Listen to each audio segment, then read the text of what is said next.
Hello students, in this video we are going to see how to fill registration form for Yummy MTech admission process 2024. Yummy MTech admission का process start हो गया है so now हम लोगों को registration form fill करना पड़ेगा। और रजिस्ट्रेशन फॉर्म का पर्पस क्या होता है कि रजिस्ट्रेशन फॉर्म फिल करने के बाद क्या होता है। जैसे हम लोग बी टेक के टाइम पे रजिस्ट्रेशन फॉर्म फिल करते थे, उसके बाद एक provisional merit list, final merit list आता है और इस हिसाब से लोगों को रैंक किया जाता है। उस मेरिट लिस्ट को आपको कॉलेज कट ऑफ के साथ कंपेयर करके वेरियस कॉलेजेस को फिल करना पड़ता है और उस हिसाब से आपका कॉलेज अलॉटमेंट होता है। रजिस्ट्रेशन करते टाइम सिर्फ आपको आपके डॉक्यूमेंट्स आपके पास चाहिए, क्या क्या चाहिए वो मैं आगे आने वाले पार्ट में बताऊंगा।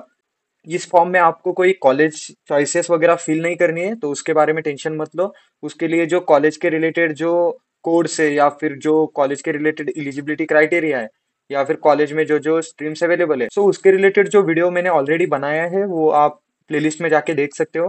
सो इस वीडियो में हम लोग देखते हैं कि रजिस्ट्रेशन कैसे करना है एमएसटी सीईटी 2024 यमी एमटेक एडमिशन प्रोसेस।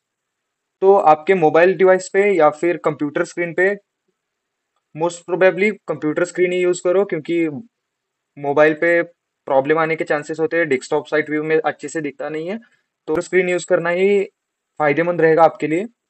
तो कोई भी एक ब्राउजर ओपन करने के बाद उसमें डालिए एमएसटी सीईटी 2024। जो फर्स्ट लिंक आएगा उस पर क्लिक करिए। इसका लिंक मैं आपको डिस्क्रिप्शन में दे दूंगा। देन यहाँ पे क्लिक करना है एडमिशन प्रोसेस। यहाँ पे हम लोगों को दिख भी रहा है कि क्या process is started for MTech admission. So admission process annual year 2024-25 के ऊपर क्लिक करना है। क्लिक करने के बाद यहाँ पे बहुत सारे स्ट्रीम्स आएंगे, बट हम लोग एमटेक ओरिएंटेड है तो हम लोग एमटेक पे क्लिक करते हैं। So click on new registration. New registration पे क्लिक करने के बाद आपको यहाँ पे वेरियस टाइप ऑफ इंस्ट्रक्शंस दी गई है, ये रीड करना पड़ेगा आपको। जैसे कि read information about carefully before filling in CAP application form. आपके पास वेरियस टाइप्स ऑफ डॉक्यूमेंट्स होने चाहिए, सिग्नेचर होना चाहिए, आपका नाम वेरीफाइड होना चाहिए, category, gender, photo, exam marks, name. वो मैं आपको एट दैट पॉइंट बताऊंगा कि क्या क्या जरूरत है क्या क्या नहीं है। सो यहाँ पे क्लिक करके हम लोग कंटिन्यू करते हैं। I have read all important instruction. Please read करिए क्योंकि इंपॉर्टेंट होता है। तो उसके बाद अपने सामने ये इंटरफेस ओपन होगा। इस इंटरफेस में हम लोग पहला ये देखते हैं रजिस्ट्रेशन कैटेगरी डिटेल। जैसे मैंने बोला कि पहला जो वीडियो है रजिस्ट्रेशन कैटेगरी रिलेटेड, उसको देखना बहुत इंपॉर्टेंट है, बहुत जरूरी है। उसमें मैंने मेंशन किया है कि क्या होता है स्पॉन्सर्ड, क्या होता है नॉन स्पॉन्सर्ड, ऑदर्स क्या होते हैं, कंबाइन क्या होता है, एक्सपीरियंस विदाउट स्पॉन्सरशिप भी अलग क्राइटेरिया बनाया गया है। तो मोस्टली जो स्टूडेंट 2024 पास आउट है और एमटेक के लिए एडमिशन लेना चाहते हैं वो नॉन स्पॉन्सर्ड कैटेगरी में आते हैं, उनको नॉन स्पॉन्सर्ड ही सिलेक्ट करना है। तो हम लोगों ने नॉन स्पॉन्सर्ड सिलेक्ट किया।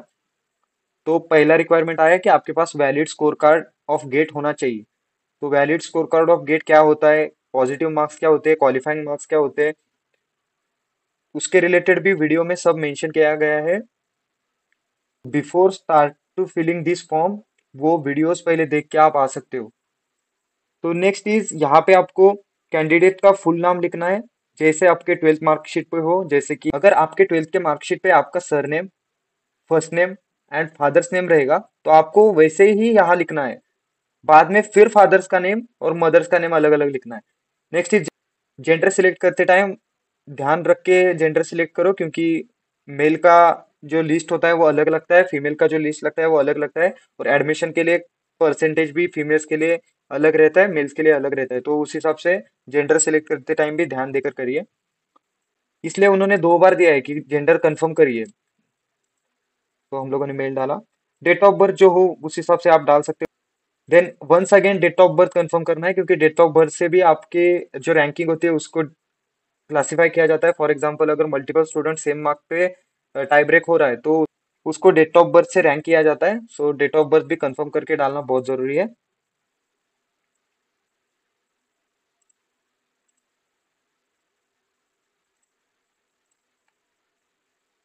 Next is religion. रिलीजन जो आपका हो उस हिसाब से डाल सकते हो, हिंदू, मुस्लिम, क्रिश्चियन, सिख वगैरह।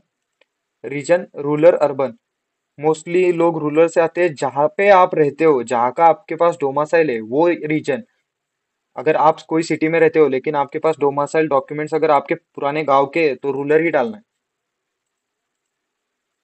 देन आपकी मदर टंग, मोस्टली महाराष्ट्र के स्टूडेंट्स की मदर टंग मराठी होती है। If you are belongs to any other state आप फील कर सकते हो, जैसे कन्नड़ा, मलयालम, जो भी हो, हिंदी वगैरह। एनुअल इनकम, जो एनुअल इनकम हो उसे प्रॉपरली डालना है। आपके पास जो इनकम सर्टिफिकेट हो उसमें मेंशन किया जाता है कि 5,10,000 हो सकता है, 5,15,000 हो सकता है, तो उस हिसाब से उसमें डाल दो। किसी का 15,000 से 50,000 के बीच में हो सकता है, तो वो उस हिसाब से डाल दो। मैं जिस स्टूडेंट का फॉर्म फिल कर रहा हूँ उसका 4,78,000 है, इसलिए मैंने ये क्राइटेरिया सिलेक्ट किया। Next is Indian nationality, Indian पहले से फिल रहेगा, आपको कोई चेंज करने की जरूरत नहीं है। नेक्स्ट आता है कैंडिडेचर टाइप। कैंडिडेचर टाइप में लोगों को अलग अलग टाइप्स में डिवाइड किया जाता है, जैसे कि Maharashtra type A to type E, मतलब अलग अलग स्टूडेंट्स को अलग अलग कैटेगरीज में डिवाइड करना। उसको मैं इन शॉर्ट आपको बताता हूँ। जैसे कि टाइप ए में कौन कौन कौन आता है। फर्स्ट इज, हम लोग पोस्ट ग्रेजुएट के लिए देख रहे हैं।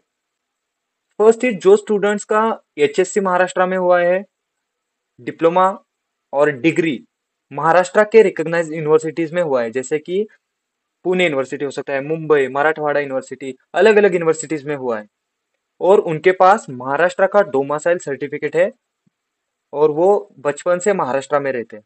मतलब आपके पास अगर महाराष्ट्र का डोमासाइल सर्टिफिकेट है तो आप कैटेगरी ए से बिलोंग करते हो, और आपका एजुकेशन भी है वो महाराष्ट्र में कंप्लीट है। Most of the student, 90% student type ए में ही आएंगे। ये डायरेक्ट सेकेंड ईयर डिप्लोमा के लिए, हम लोग उसके लिए नहीं देखेंगे, और एमसीए बीसीए के लिए है ये। और जो स्टूडेंट होता है वो किसी एक ही कैटेगरी से बिलोंग करता है, ऐसा नहीं होता है कि वो टाइप ए से भी है, बी से भी है, सी से भी है। उन्होंने अच्छी तरीके से लोगों को डिवाइड किया है, तो आप ध्यान से देखिए आपका पर्टिकुलर टाइप कौन सा आता है। नेक्स्ट आता है टाइप बी। टाइप में ऐसे स्टूडेंट्स आते हैं जिनका एजुकेशन अदर स्टेट में हुआ है। फॉर एग्जाम्पल ऐसे स्टूडेंट्स हो सकते हैं कि जिन्होंने ट्वेल्थ और डिग्री दिल्ली में किया, कर्नाटका में किया, अलग अलग डिफरेंट डिफरेंट इंडिया के स्टेट्स में डिग्री, डिप्लोमा, ट्वेल्थ कंप्लीट किया, बट उनके पेरेंट्स या फिर उनके पास महाराष्ट्र का डोमासाइल सर्टिफिकेट है, तो वो टाइप बी में आते हैं। टाइप सी में ऐसे स्टूडेंट आते हैं जो टाइप ए एंड बी से बिलोंग नहीं करते, लेकिन जिनके पेरेंट्स गवर्नमेंट ऑफ महाराष्ट्र में है या फिर गवर्नमेंट ऑफ इंडिया में वर्किंग है, और वो फॉर अ रीजन महाराष्ट्र में एडमिशन लेना चाहते हैं, तो उनको टाइप सी में डाला जाता है, और उनके रिलेटेड फॉर्म या फिर अंडरटेकिंग जो रहते हैं वो आपको एडमिशन के टाइम सबमिट करने पड़ते हैं। नेक्स्ट आता है टाइप डी। टाइप डी में कैसे स्टूडेंट्स आते हैं जिनको टाइप ए बी सी से बिलोंग नहीं करते, बट उनके पेरेंट्स गवर्नमेंट ऑफ महाराष्ट्र के सर्वेंट है, इंप्लॉई है, retired employee of government of Maharashtra के है, तो उनके लिए भी अंडरटेकिंग अलग है। जैसे मैंने टाइप सी में बोला, जिनके पेरेंट्स गवर्नमेंट ऑफ इंडिया के एम्प्लॉय हो, वहां पे महाराष्ट्र नहीं, वहां पे गवर्नमेंट ऑफ इंडिया के एम्प्लॉय हो, सेंट्रल एम्प्लॉय हो, तो वो सी में जाएंगे। और जो महाराष्ट्र के एम्प्लॉयज के चाइल्ड्स है उनको टाइप डी में डाला गया है। और टाइप ई में ऐसे स्टूडेंट्स को डाला गया है कि जिनका डिग्री, मतलब 10th 12th या फिर डिग्री माइनॉरिटी कॉलेजेस में हुआ है। फॉर एग्जांपल जो कर्नाटका एंड महाराष्ट्र का बाउंड्री आता है वहाँ पे आपके माइनॉरिटी, मराठी माइनॉरिटी यूज की जाती है, या फिर कन्नड़ माइनॉरिटी यूज की जाती है, और वहाँ पे आपका अगर ग्रेजुएशन या फिर 10th 12th कंप्लीट हुआ है तो आपको टाइप ई में डाला गया है। तो most of the student, 19% student आएंगे टाइप ए से, कभी कभी टाइप बी में जा सकते हैं, और rarely type C D E में जा सकते हैं। क्योंकि बी में कभी कभी ऐसा हो सकता है कि आपका जो ग्रेजुएशन है वो गुजरात में, पंजाब में, इधर उधर हुआ रह सकता है, but most of the student type A and B से ही बिलोंग करेंगे। तो हम लोग वापस हमारे फॉर्म पे चले जाते हैं। तो हम लोगों ने समझ लिया कि type A B C D E क्या होता है। तो टाइप ए में हम लोग बिलोंग करते हैं, तो आपको ये चार पांच जो रिलेटेड फील्ड्स है वो फिल करनी पड़ेंगी।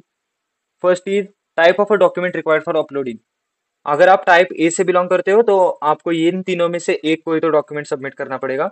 बर्थ सर्टिफिकेट हो सकता है, डोमासाइल सर्टिफिकेट हो सकता है, स्कूल लिविंग सर्टिफिकेट हो सकता है। तो मोस्टली लोग डोमासाइल सर्टिफिकेट फिल करते हैं, क्योंकि बर्थ सर्टिफिकेट जो होता है वो आपको हॉस्पिटल से दिया हुआ नहीं चलता, वो आपको म्यूनिसिपालिटी से या फिर तहसीलदार ऑफिस से दिया हुआ लगता है। तो मोस्टली डोमासाइल सर्टिफिकेट ही यूज करो, आपके पास रहेगा। तो नहीं है तो आप बर्थ सर्टिफिकेट यूज कर सकते हो।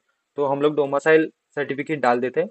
Next is category. कैटेगरी आप आपके हिसाब से डाल सकते हो। अगर आप कैटेगरी स्टूडेंट्स में आते हो जैसे कि एससी एसटी ओबीसी वगैरह, तो आपको उसका वैलिडिटी सर्टिफिकेट उसके रिलेटेड फील्ड्स फिल करनी पड़ेंगी। जो स्टूडेंट का मैं फॉर्म फिल कर रहा हूँ वो ओपन से बिलोंग करता है, तो ओपन फिल करता हूँ। तो इसके लिए ज़्यादा कुछ नहीं लगता। ईडब्ल्यूएस अप्लाई करना चाहते हो तो ईडब्ल्यूएस के लिए अप्लाई कर सकते हो। तो मैं यहाँ पे नो डालता हूँ। कास्ट नेम ओपन है, मराठा है तो मराठा डालता हूँ। Next is person with disability. अगर आपको कोई डिसेबिलिटी है तो आप डाल सकते हो, नहीं है तो नॉट एप्लीकेबल डाल के छोड़ दो। Next is are you orphan. अगर आपके पेरेंट एक्सपायर हो गए हैं तो आप ऑर्फन के लिए अप्लाई कर सकते हो। उनके लिए पर्टिकुलर कॉलेजेस में कोटा रहता है या फिर सीट्स दी जाती है। तो मैं नो डाल देता हूँ। और आप माइनॉरिटी से बिलोंग करते हो क्या? इसमें दो माइनॉरिटी आती है, एक लैंग्विस्टिक माइनॉरिटी और अपनी जो रिजर्वेशन की माइनॉरिटी रहती है। उसमें दो टाइप के माइनॉरिटी आते हैं। मोस्टली लैंग्विस्टिक माइनॉरिटी के स्टूडेंट्स ही यस डालते हैं। तो मैं नो डाल देता हूँ क्योंकि मैं महाराष्ट्र का रहने वाला हूँ और मेरा मराठी मदर टंग है, तो मैं माइनॉरिटी से बिलोंग नहीं करता। Next is communication details. Communication details में ऐसे कम्युनिकेशन डिटेल्स भरो कि जिसका एक तो वैलिड डॉक्यूमेंट आपके पास हो। फॉर एग्जांपल आधार कार्ड हो सकता है, पासपोर्ट हो सकता है, वोटिंग कार्ड हो सकता है, या फिर आपके कोई भी एक डॉक्यूमेंट पे ये वैलिड एड्रेस आपके पास हो। अगर पूछा तो, मोस्टली नहीं लगता है बट अगर पूछा तो होना चाहिए। तो उसके लिए कम्युनिकेशन डिटेल्स डाल दो। मोस्टली कम्युनिकेशन एड्रेस पे कुछ होता ही नहीं है, लेकिन फिल करना जरूरी होता है। नेक्स्ट हम लोगों को बोला गया है कि स्टेट सिलेक्ट करो। स्टेट हमारा आता है महाराष्ट्र। डिस्ट्रिक्ट जो आता है आपके हिसाब से,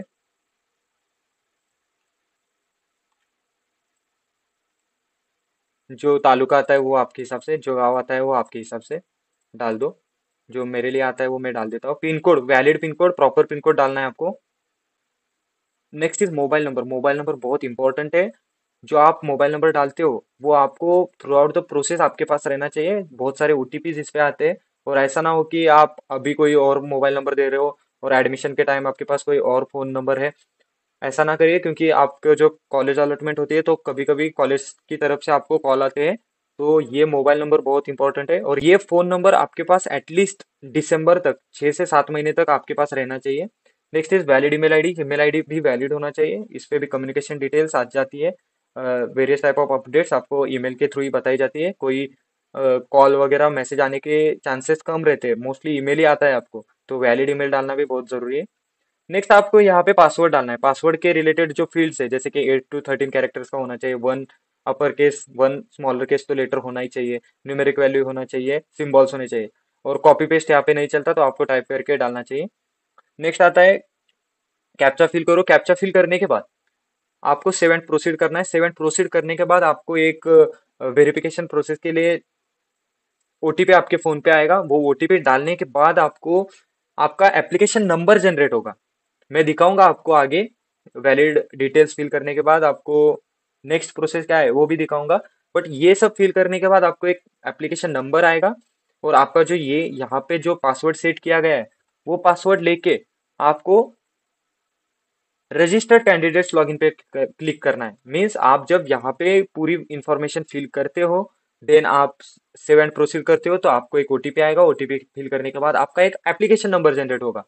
वो एप्लीकेशन नंबर का मैसेज आपके फोन पे आ सकता है, ईमेल आ सकता है। बट आपको एक स्क्रीनशॉट लेके रखो या फिर उसको कॉपी पेस्ट करके रखो। देन जो आगे का प्रोसेस है वो हम लोग आगे आने वाले वीडियोस में देखेंगे। ये सिर्फ पार्ट 1 था। यहाँ पे इतना ही फॉर्म फिल करके नहीं छोड़ना है, आपको पूरा फॉर्म फिल करना है। आपका एप्लीकेशन नंबर जनरेट होने के बाद रजिस्टर कैंडिडेट लॉगिन पे क्लिक करने के बाद आपको आगे का फॉर्म फिल करने के लिए प्रोसेस है। सो ये जो मैंडेटरी डिटेल्स थी, ये जो सेंसिटिव डिटेल्स थी, इसके लिए पहले न्यू रजिस्ट्रेशन में आपको बताया गया है। जो रजिस्टर कैंडिडेट्स लॉगिन में अलग डिटेल्स फिल करनी है, जैसे कि आपका कॉलेज कहाँ पे हो गया, क्या कर रहे हो अभी, पास हो, अपीयरिंग हो, उसके रिलेटेड जो फील्ड्स है वो रजिस्टर कैंडिडेट्स लॉगिन में आने वाली है। तो आपके पास जब एप्लीकेशन नंबर जनरेट होगा, तो अब आप एप्लीकेशन नंबर यहाँ पे डाल सकते हो, पासवर्ड यहाँ पे डालना है, और साइन इन करने के बाद जो आगे का फॉर्म है वो हम लोग पार्ट 2 में देखेंगे। अगर कुछ डाउट है तो आप कमेंट सेक्शन में डाल सकते हो। कमेंट सेक्शन आपके लिए ओपन किया गया है। So students, before moving towards the next step of a form filling process, आपके पास इतने सारे डॉक्यूमेंट्स रेडी रहने चाहिए, प्रिपेयर रहने चाहिए, in PDF format as well as PNG और जेपीजी फॉर्मेट। उसका लिमिट 2 MB और 200 KB के अंदर ही रहना चाहिए। तो इस फॉर्मेट में आपके पास ये सब डॉक्यूमेंट्स स्कैन रहने चाहिए, जैसे कि कैम स्कैनर होता है या फिर वेरियस टाइप ऑफ स्कैनर्स रह सकते हैं, उससे अच्छी तरीके से स्कैन करके रखिए। पीडीएफ बना के भी रखो और जेपीजी फॉर्मेट में भी रखो। तो उसमें फर्स्ट आता है certificate of Indian nationality in the name of a candidate. इसके लिए हम लोग डोमासाइल अपलोड कर सकते हैं या फिर बर्थ सर्टिफिकेट अपलोड कर सकते हैं या फिर स्कूल लिविंग सर्टिफिकेट भी अपलोड कर सकते हैं। नेक्स्ट इज आता है डोमासाइल सर्टिफिकेट। दोनों जगह पे डोमासाइल अपलोड किया तो भी चलता है, बट मोस्टली पहले इसमें बर्थ सर्टिफिकेट अपलोड करो, सेकंड इसमें डोमासाइल अपलोड करो। और ये जो डॉक्यूमेंट्स है वो सभी स्टूडेंट्स के लिए एप्लीकेबल है। फॉर एग्जाम्पल, अगर आप कास्ट से बिलोंग नहीं करते हो तो आपसे ये थर्ड नंबर का डॉक्यूमेंट चला जाएगा, फोर्थ नंबर का कास्ट डॉक्यूमेंट चला जाएगा। अगर कास्ट से बिलोंग करते हो देन आपको third document, fourth document, fifth document जरूरी है। If you are belongs to open candidate then आपको थर्ड फोर्थ जरूरी नहीं है। बट अगर ईडब्ल्यूएस के लिए अप्लाई करते हो या फिर अदर कोई क्राइटेरिया के लिए अप्लाई करते हो तो नॉन क्रिमिलियर आपके पास चाहिए। अगर आपका एनुअल इनकम 8 लाख से ऊपर है तो आपको फिफ्थ नंबर का डॉक्यूमेंट भी नहीं लगेगा। तो ये जो 9 डॉक्यूमेंट्स मैंने बताई, ये एक्सट्रीम कंडीशन है, ये सभी के पास होने ही चाहिए। ये अगर आप कास्ट से हो या फिर आप क्रिमिलियर से हो, if you are belonging from any scheduled tribe और शेड्यूल्ड कास्ट और any other backward class, then आपके पास इतने सारे डॉक्यूमेंट्स होने चाहिए। और जो बिलोंग नहीं करते ऐसे क्राइटेरिया से तो वो आपके पास डोमासाइल सर्टिफिकेट, बर्थ सर्टिफिकेट हो तो, next is 10th marksheet, 12th marksheet. अगर ग्रेजुएशन पास्ट हो, अगर आपका ग्रेजुएशन कंप्लीट है 2022 में हो, 23 में हो, तो आपको रिकॉग्नाइज यूनिवर्सिटी का ग्रेजुएशन मार्कशीट होना चाहिए। अगर अपीयरिंग हो तो नहीं लगता है। Next is 9th is valid GATE score card, means आपका जो पॉजिटिव स्कोर है या फिर आप क्वालिफाइड हो तो आपके पास जो स्कोर कार्ड हो वो गेट या फिर जीपैट एग्जाम का वैलिड स्कोर कार्ड आपके पास होना चाहिए। इसके साथ आपका सिग्नेचर व्हाइट शीट पे किया हुआ ब्लैक पेन से, और एक फोटो जो जेपीईजी फॉर्मेट में होना चाहिए और पीएनजी फॉर्मेट में होने चाहिए। और ये सारे बाकी डॉक्यूमेंट जो है वो आपके पीडीएफ फॉर्मेट में होने चाहिए। उसका कन्वर्जन का जो लिंक रहता है वो आपको पता ही रहेगा, गूगल पे डायरेक्ट डाल सकते हो, convert JPG to PDF, PDF to JPG, जो भी हो। तो ये डॉक्यूमेंट्स प्रिपेयर करके रखिए, हम लोग सेकेंड पार्ट में मिलते हैं। और हम लोगों ने जो फर्स्ट पार्ट देखा वो प्रॉपरली फिल करो, क्योंकि वही डिटेल्स आपके सेकंड पार्ट में आने वाली है। तो उसी फॉर्म में हम लोग ये डॉक्यूमेंट्स वगैरह ऐड करने वाले हो। तो फर्स्ट पार्ट देखने के बाद वीडियो बंद मत करिए या फिर वीडियो छोड़ के चले मत जाइए। आपके पास 19th जुलाई तक का समय है डॉक्यूमेंट जनरेट करने के लिए। ये आपके पास अगर कोई डॉक्यूमेंट नहीं है तो that's it in this video, second part में मिलते हैं। Thank you.